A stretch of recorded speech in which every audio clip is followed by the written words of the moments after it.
တကယ်ပေါက်လိုက်တာလားဟုတ်တယ်ဆရာမအမေအဲ့တော့ဒီမှာသားသမီးတို့ရဲ့စာအုပ်ထဲမှာကြည့်လိုက်မယ်ဒီမှာကြက်မေမေကြီးอ่ะเนาะသူ့ရဲ့ကြက်သားပေါက်လေးတွေကိုတူတူလို့ပြောနေတဲ့အချိန်မှာเนาะကြက်ပေါက်ကလေးอ่ะဘာတွေထပြီးတော့မှလှုပ်လိုက်လဲအေးပေါက်လိုက်တာပါခမ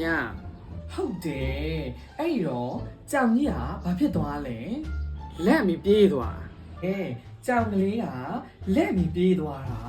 ဟုတ်တယ်အဲ့တော့အဲ့ဒီကြက်ပေါက်ကလေးဤပေါက်တဲ့ပုံစံမျိုးလေးဘဲကလေးလေးကတရုပ်ဆောင်ပြမလဲသမီးလေးကထားပြီးတရုပ်ဆောင်မလို့လားမဟုတ်ဘူးဆရာမစကပ်ပြင်ဝတ်တာ哎呦我的妈စကပ်ကချားနေလို့ဒီချင်ထားပြီးတရုပ်ဆောင်နေမှတ်နေတာတားလေးကတရုပ်ဆောင်မလို့လားလာတားလေးလာဒီရှိလာခဲ့လားဟေးအမလေးဒီချင်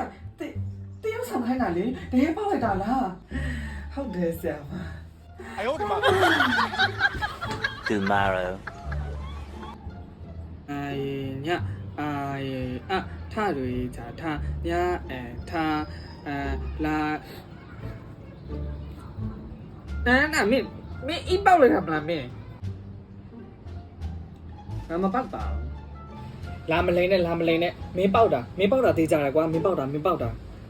ငါမပေါက်ပါဘူးလို့ပြောနေတာ 2 moments later อีเปาเปตูแฟนยออีโปเตยาฮอเลเต็มบอเอากะกันเลอีสอนังลูกจี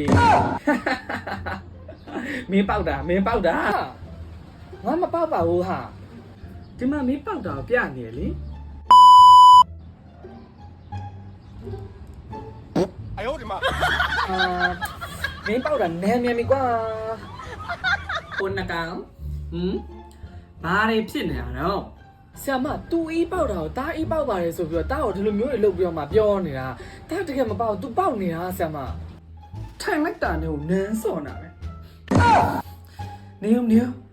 ဒီနောက်ငါကောင်းသိတယ်အဲ့ဒါနေပေါက်တာဟုတ်တယ်မလားမလိန်နဲ့အမှန်တိုင်းပြောဟုတ်တယ်ဆရာမတစ်ချက်တင်ထားရလေဒီလိုမျိုးလူတွေအများကြီးရှိတဲ့အချိန်မှာကိုယ့်ရဲ့အနက်သက်မကောင်းတဲ့ဟာတွေကိုအဲ့လိုမျိုးမလုပ်ရဘူးလို့တစ်ချက်တင်ပေးထားရလေပေါက်ချင်ပြင်ထွက်ပြီးပေါက်ပါလားဆရာမကလည်း issue ရဲ့နှခါကျမ်းမာရေးကောင်းတယ်ဘယ်တော့ရှင်းပြနေတာတော့ကိုစကားရတန်လား